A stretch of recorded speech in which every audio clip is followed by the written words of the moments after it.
¿Qué tal, malditos? Aquí seguimos dando vueltas por el laberinto de la realidad y buscando el hilo que nos lleve al menos hasta un espacio más diáfano. En el capítulo anterior planteamos el concepto de territorio y su análisis desde la geografía, que es la ciencia vehicular de nuestra exposición. Y el siguiente parámetro de este análisis, el siguiente concepto, siguiendo este modelo propuesto, debe ser la población.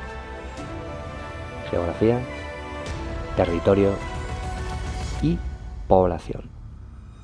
Así que sin más preámbulos, vamos a ello. Esto es Malditos Neutrales al límite de la posverdad. Dentro intro.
Un territorio, ya sabéis, es una porción de la superficie terrestre perteneciente a una nación, a un país, a una región, a una provincia o también un terreno o campo de acción. La nueva geografía hace tiempo que reflexiona cómo la región como concepto es ya insuficiente para conocer e interpretar la nueva realidad de los seres humanos y la naturaleza. El territorio es un concepto más flexible, ya que no solo continúa representando el soporte geopolítico de los estados nacionales, sino que dicho concepto constituye una manifestación más versátil del espacio social como reproductor de las acciones de los actores sociales. Espacio natural y espacio social conforman, por tanto, el territorio, y para que éste tenga cohesión es necesario que la población que lo habita mantenga vínculos de unión étnicos, religiosos, sociales, culturales, políticos, económicos, ideas comunes, perspectivas de futuro comunes, lazos comunes, finalmente, que articulen un sentimiento de pertenencia, un sentimiento de grupo, en definitiva, un sentimiento de sociedad. Y aquí, ¿recordáis?, encontramos ya una de las grandes diferencias irreconciliables entre el concepto occidental y el concepto ruso sobre los límites de ese territorio, inviolables para el primero, para los occidentales, a través de las fronteras, y no vinculantes para el segundo, si un conjunto de miembros de ese grupo se encuentran en otro territorio y son de alguna manera amenazados o agredidos. Vamos a introducir por primera vez un parámetro fundamental para comprender otra de las claves: el pan-eslavismo. Quedaos con él. Por eso, cuando Mikhail Gorbachev firma en 1991 su renuncia a la presidencia de la URSS, de hecho, está justiciando al régimen soviético. Sin embargo, el cadáver de la Gran Rusia nunca ha aparecido por ningún lado. Al contrario, comienzan en ese momento a soplar vientos nacionalistas asociados a ese concepto paneslavo que los siguientes acontecimientos se encargarán de propagar, dispersar, extender e incrementar. Y es que aquel 25 de diciembre de 1991 millones de rusos se acostaron rusos y se levantaron sin saber exactamente qué. Extranjeros en nuevos territorios a la manera occidental, donde en algunas de sus regiones eran mayoría y en otras el grupo predominante. De los polvos de aquella desintegración completamente desordenada de la Unión Soviética vienen los lodos del presente y probablemente del futuro. La ceguera en los análisis occidentales es monumental. Aún lamento que no pude controlar el barco para calmar las aguas. No reformé por completo el país, escribió Gorbachov en sus memorias. Дорогие соотечественники, сограждане, в силу сложившейся ситуации с образованием Содружества независимых государств я прекращаю свою деятельность на посту президента СССР. Принимаю это решение по принципиальным соображениям. Я твердо выступал за самостоятельность, независимость народов, за суверенитет республик, но одновременно и за сохранение союзного государства, целостности страны. События пошли по другому пути. Возобладала линия на расчленение страны и разъединение государства, с чем я не могу согласиться. И после Алматинской встречи и принятых там решений моя позиция на этот счет не изменилась. Кроме того, убежден, что решения подобного масштаба должны были бы приниматься на основе народного волеизъявления.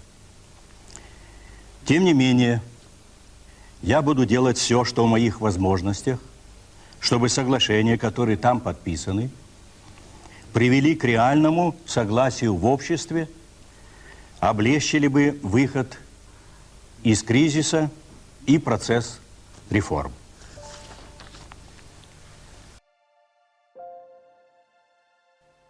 Comunidad de Estados Independientes, Acuerdos de Alma-Ata, disolución de la Unión de Repúblicas Socialistas Soviéticas. Hablaremos sobre ello.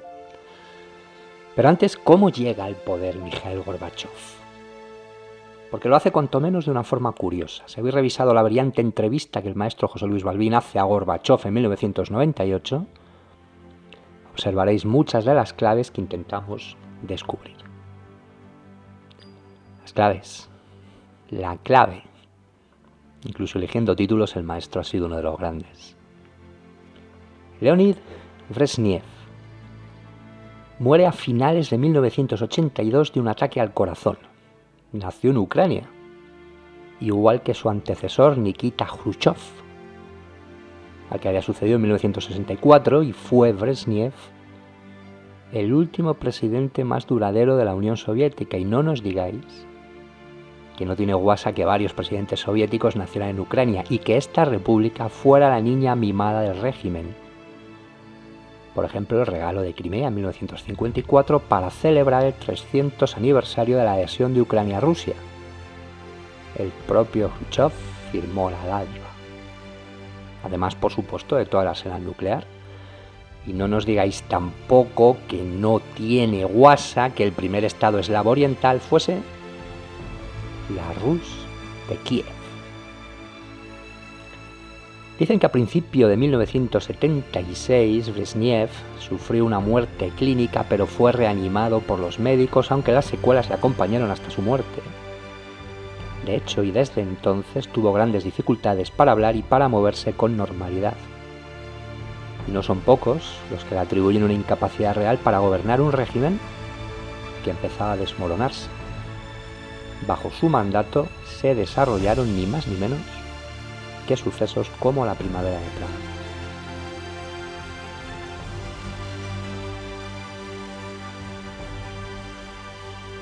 Fue sustituido por Yuri Andropov, 15 años director del KGB.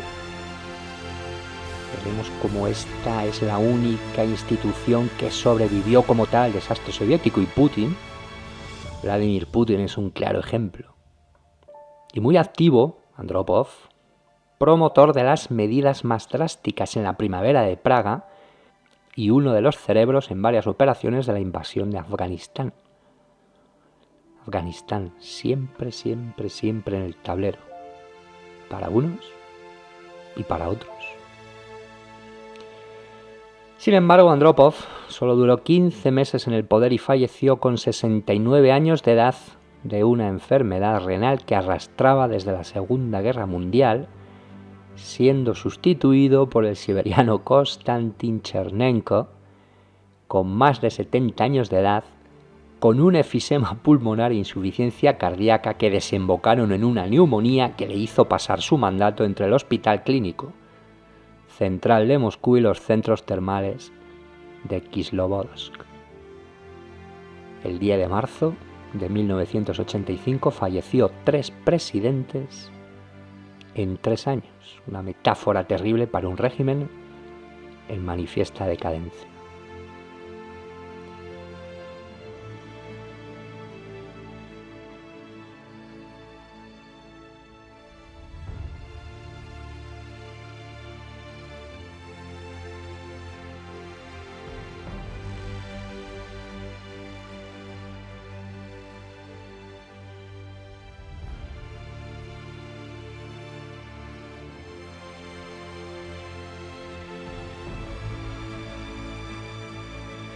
Así las cosas, el principal valor del siguiente presidente debía ser doble: juventud y salud de hierro.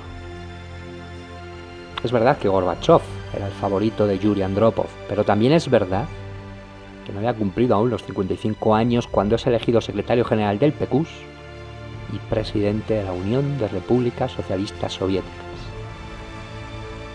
Los ciudadanos soviéticos, atónitos entre tantos funerales de Estado, necesitaban un líder joven, fuerte y sano.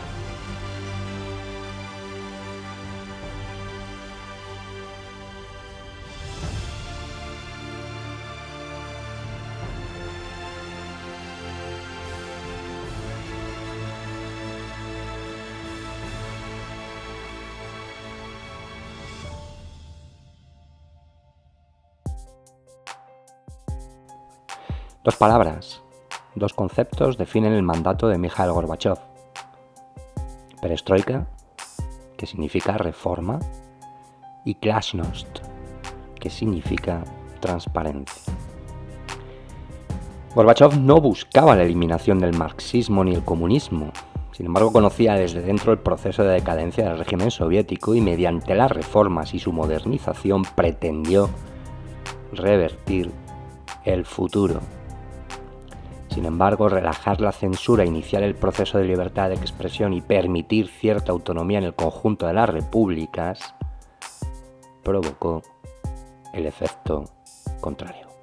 El 25 de diciembre de 1991, la bandera roja soviética fue arriada en el Kremlin para siempre. Pongo fin a mi actividad como presidente de la URSS. Pavel Palachenko fue intérprete de Mikhail Gorbachov desde 1985. Ahora se encarga de las relaciones internacionales en la Fundación Gorbachov. Asesor del expresidente soviético, compartió con Euronews su visión de la caída de la URSS hace 30 años. Publicamos un libro bajo la dirección de Mikhail Gorbachov titulado La Unión podría haberse conservado. Su idea principal es que era imposible mantener la Unión Soviética en su forma anterior, y ahora eso está especialmente claro. Cuando los dirigentes del país se dieron cuenta de ello, decidieron tomar el camino de la firma de un nuevo tratado con las repúblicas, en el que las propias repúblicas decidieron qué competencias tendrían y cuáles delegarían voluntariamente en el centro de la Unión. Creo que este fue el camino correcto. Los conflictos, guerras entre repúblicas, lo que estamos presenciando ahora, creo que habría sido mucho menos probable así.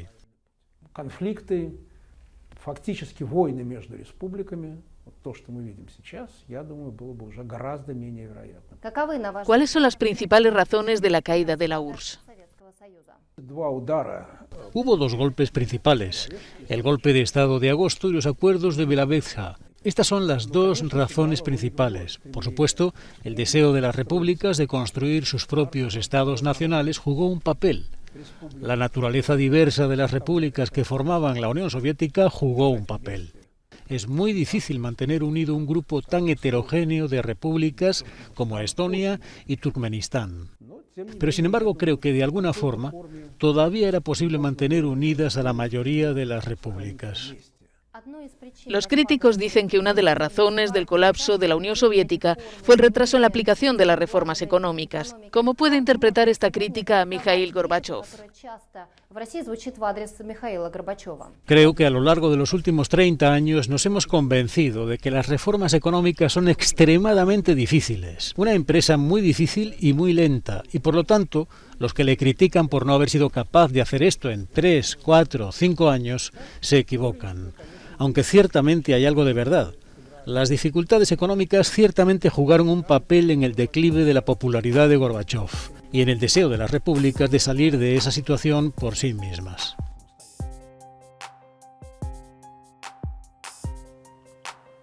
Población. Ya sabéis por qué titulamos así este segundo trabajo de la serie. Es cierto que las 15 repúblicas soviéticas estaban unidas con la argamasa del régimen comunista, y también son ciertas las reflexiones del intérprete de Gorbachev en el vídeo anterior, aunque quizá no del todo. Vamos a repasar cuáles eran las repúblicas y cómo todas, hoy, son estados independientes. Y desde luego la historia como tales repúblicas independientes es muy, muy cortita. No perdáis de vista el mapa.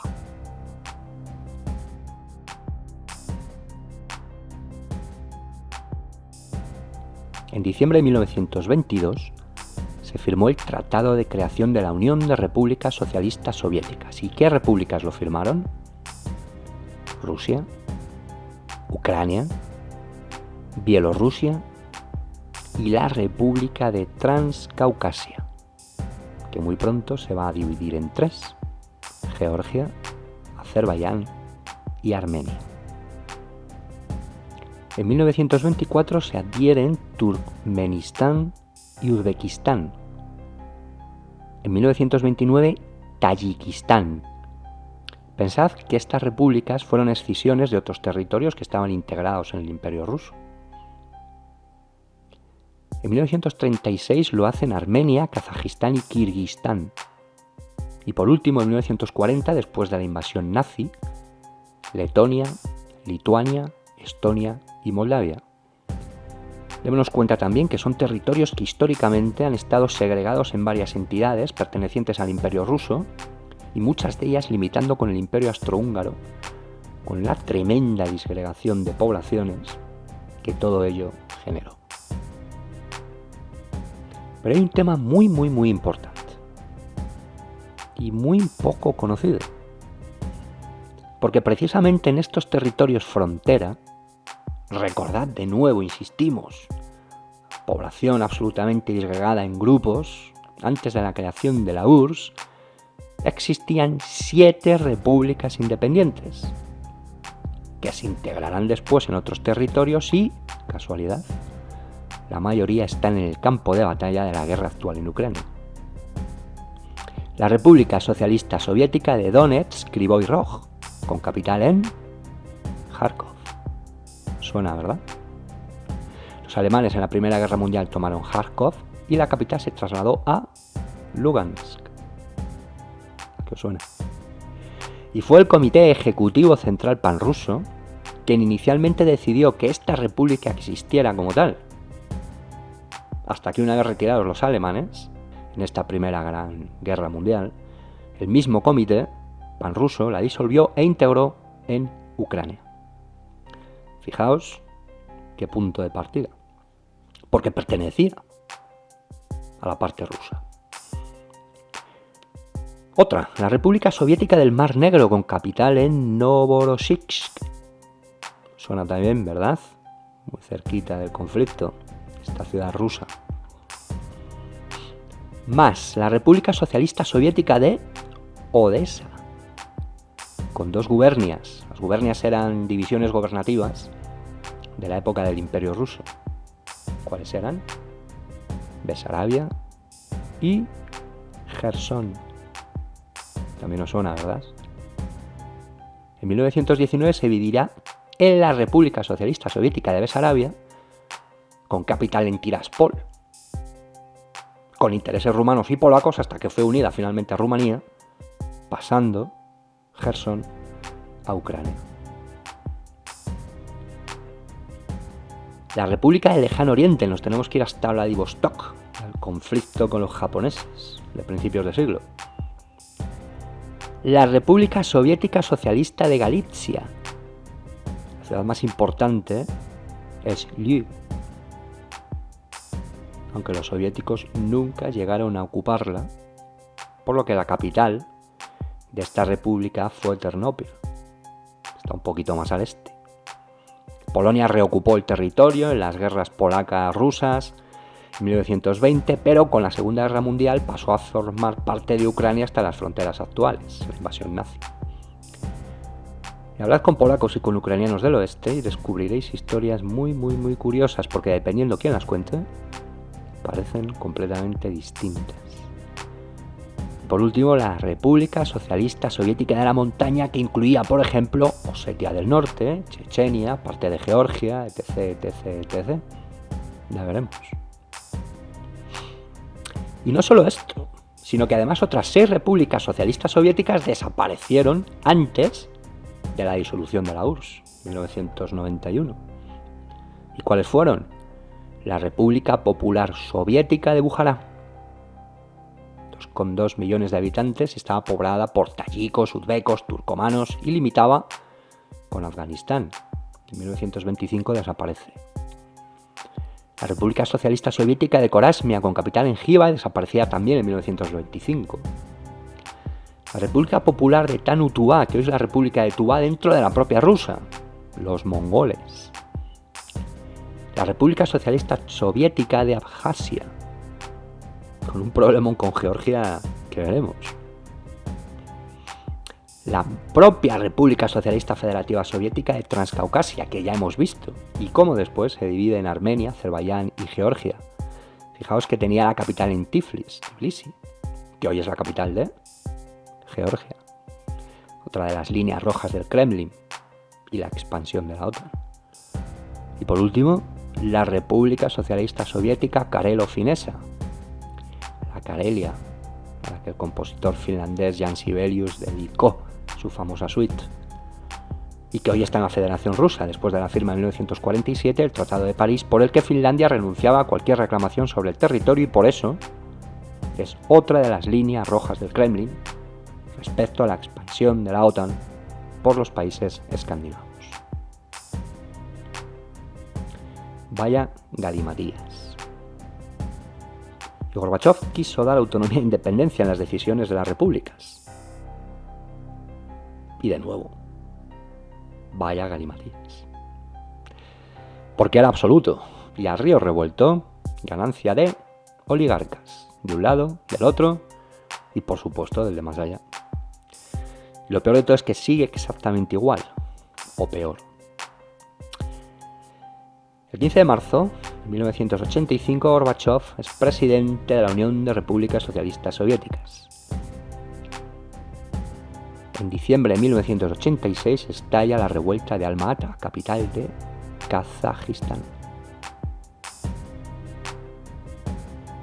Quedaos con el simbolismo de este lugar, porque en poquito tiempo será un lugar fundamental con la firma de unos acuerdos que llevarán su nombre. Todavía no sabemos el número de civiles muertos y qué es lo que realmente sucede aquí.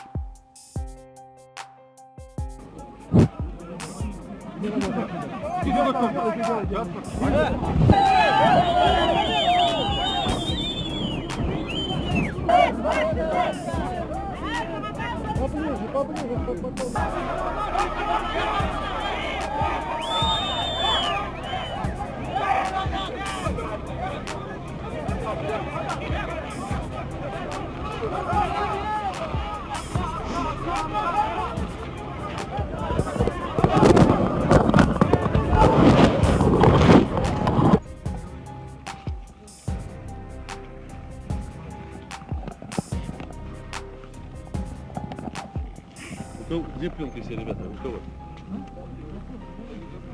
Так, ты сейчас пойдешь, и все пленки заберешь, и мне принести. Что там добавляете, народ? Они на встречу вытаскивают их.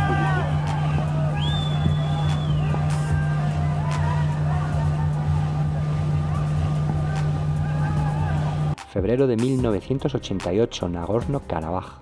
Mucho más serio, al menos, más conocido. Es un enclave de mayoría cristiana armenia dentro de la República Musulmana de Azerbaiyán. Población, otra vez, como factor absoluto de cohesión del territorio o de desintegración. Y hasta hoy, Rusia buscando el equilibrio. Y Europa apoyando a Armenia. Turquía a Azerbaiyán. El grupo de Minsk incapaz de poner orden y fijaos, agosto de 2022. Azərbaycan ordusunun keçirdiyi qisas cavab əməliyyatı nəticəsində 40 qız yüksəkliyi, həmçinin Kiçik Qafqaz dağ silsiləsinin Qarabağ silsiləsi boyu Sarıbaba və bir sıra digər əhəmiyyətli hakim yüksəkliklər bölmələrimizin nəzarəti. Conviene analizar más detenidamente este conflicto porque es un problema latente al que no se presta la suficiente atención. Porque un país miembro de la OTAN, llamado Turquía, está utilizando el conflicto donde, sorpresa, el gas es parte fundamental de salida hacia el Mediterráneo y al mismo tiempo provoca el retroceso de su rival, Rusia, que tiene los mismos intereses en la zona. Fijaos, Turquía dentro de la OTAN. Es increíble, ¿verdad? Como veis, una partida de ajedrez donde los oligarcas de un lado, del otro y del de más allá juegan con los peones que somos. Puntos suspensivos. Muy atentos a este magnífico reportaje y aplicad el aforismo que ya utilizamos con la crisis por COVID. Nada es lo que parece. A finales de septiembre de 2020, un nuevo conflicto estalla entre las dos antiguas repúblicas soviéticas. Potencia petrolera dirigida por una mano de hierro, Azerbaiyán obtiene esta vez una victoria aplastante contra Armenia en tan solo 6 semanas. Turquía brinda una ayuda decisiva, con sus drones de última tecnología y sus mercenarios enviados desde Siria. La guerra deja miles de muertos en ambos bandos. Al término de un alto el fuego apadrinado por Moscú, la República autoproclamada de Alto Karabaj, o Artsaj, pierde una gran parte de territorio que estaba bajo su control. En particular, la zona tampón con Armenia, conquistada durante los años 90.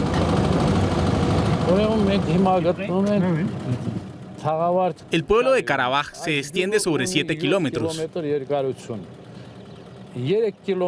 La mitad está más abajo, ahí donde vivimos nosotros los armenios, y el resto está en manos de los turcos. A los que el alcalde del pueblo llama turcos, son en realidad azerbaiyanos. Los habitantes casi nunca hacen la distinción. Muchas localidades han tenido la misma suerte que Tarabakht, divididas en dos por la guerra y por las nuevas fronteras impuestas por el alto el fuego. A 100 metros están nuestras posiciones, y a 150 metros se ve la bandera turca. Dos banderas y dos bandos que se enfrentan, separados por una minúscula franja de tierra. Oleg nos lleva a donde una familia cuya casa estaba en la línea de frente.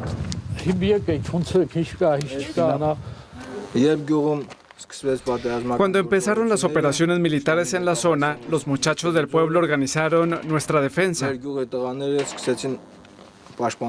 Combatieron, el enemigo nos bombardeó y unos proyectiles cayeron sobre nuestra casa desde que empezaron los combates.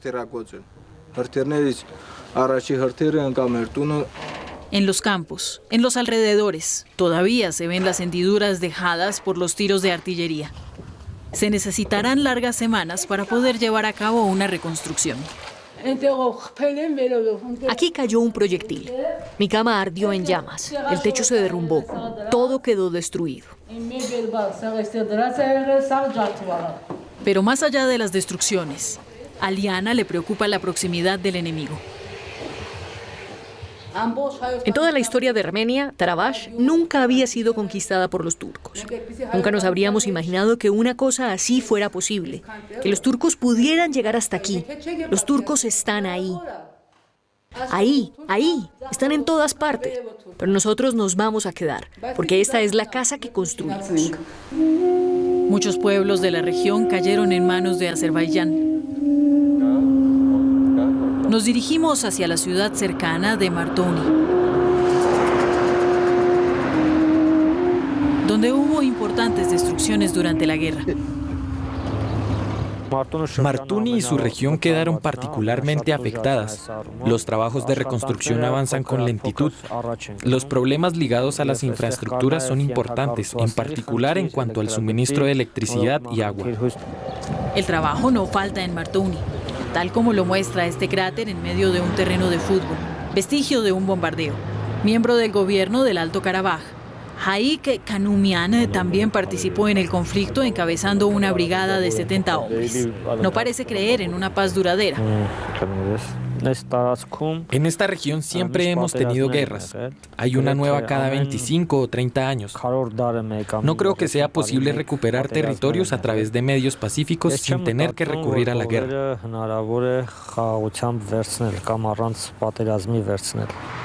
Una opinión ampliamente compartida por una población que participó de manera masiva en el conflicto. Lo demuestran los servicios de rescate, en primera línea durante los enfrentamientos. Este edificio y otro más alto quedaron destruidos tras el bombardeo. El ataque de los turcos venía desde allá. Los hicimos retroceder y allá había unos vehículos blindados incendiados que les pertenecían. Fue ahí donde paramos su avanzada. Los combates se detuvieron en estas posiciones en la noche del 9 de noviembre. El 9 de noviembre de 2020, fecha del alto el fuego, para impedir la caída de Martouni. Baram y sus colegas a veces cambiaron sus camillas por armas. Nuestra misión principal era ante todo evacuar a los heridos y traer los cuerpos. Pero también participábamos en los combates en la medida de lo posible. Muchos voluntarios civiles venidos de Armenia o miembros de la diáspora también le prestaron una gran ayuda al ejército regular, aunque esto no modificó el resultado de la guerra. El jefe de Baram señala como responsable al gobierno armenio. El pueblo no fue derrotado, el ejército no fue derrotado. Más bien se intentó que nosotros fuéramos derrotados, que empiecen por aclarar lo que pasó en Armenia, en la madre patria. Cuando vayas a Ereván se lo preguntarás a Pachinian. Palabras que se volvieron comunes. Cada vez más habitantes acusan al primer ministro armenio Nikol Pashinyan de haber sido un mal líder militar y de haber vendido el Alto Karabaj. En Ereván todos los partidos de oposición piden su renuncia. Pashinyan terminó por aceptar que se hicieran elecciones legislativas anticipadas en junio. La casa de Baram quedó completamente destruida durante los bombardeos. Toda su familia fue reubicada a este apartamento. La esposa de Baram trajo al mundo a la última pequeña hace unas semanas. 4 generaciones han vivido la guerra juntas. Estaba embarazada cuando empezó la guerra. Despertamos a los niños muy temprano. Nos refugiamos en unos sótanos. Desde ahí nos transfirieron a un pueblo alejado por nuestra seguridad. Nos quedamos ahí 3 días. No distinguíamos el día de la noche. Ni nosotros ni los niños dormíamos. Temblábamos de miedo.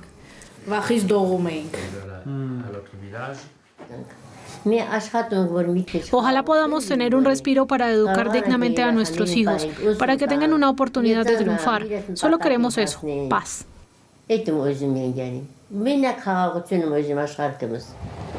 Nos encontramos con Haik Kanumian. que realiza una inspección en el monasterio de Amaras, cerca de Martuni. Las fuerzas rusas protegen el edificio situado muy cerca de la nueva línea de demarcación. Una presencia indispensable para el ministro y para el alcalde de la comuna, herido durante los combates. El ejército azerbaiyano está ubicado en el pico de las colinas que sobresalen. Durante la guerra, bombardearon mucho Amaras, pero los proyectiles cayeron al lado de las murallas. Actualmente, esta misión de la paz rusa es la mejor de las garantías para nuestra seguridad.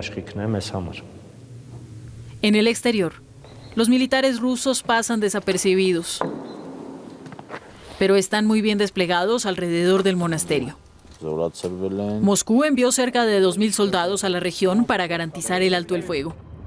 Tomaron sus posiciones para un periodo de 5 años.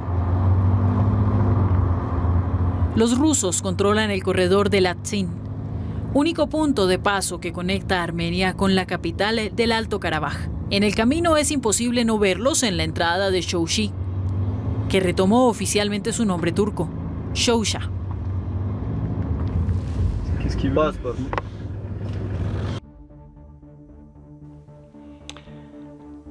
Conflictos que se inician en la era Gorbachov y que algunos aún perduran.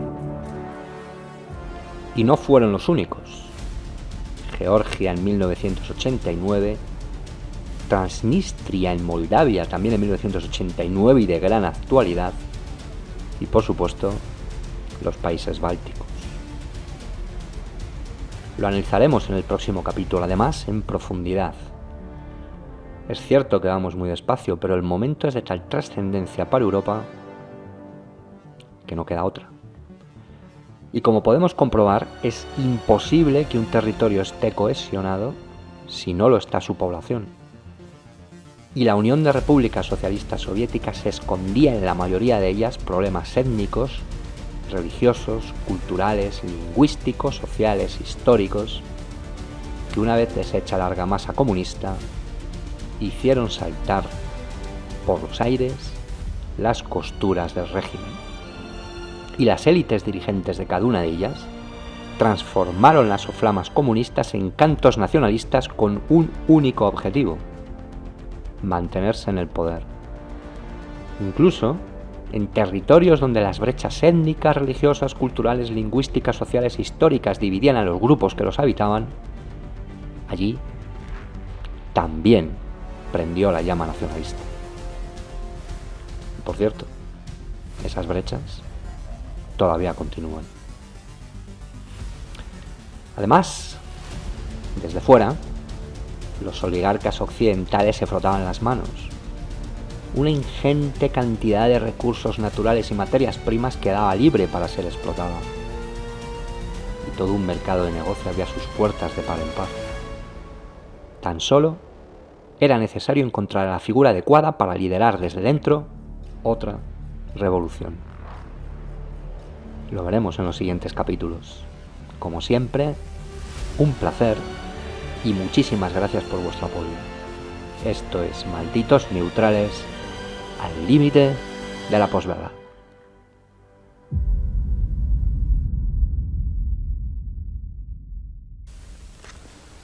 Дорогие соотечественники, сограждане, в силу сложившейся ситуации с образованием Содружества независимых государств я прекращаю свою деятельность на посту президента СССР.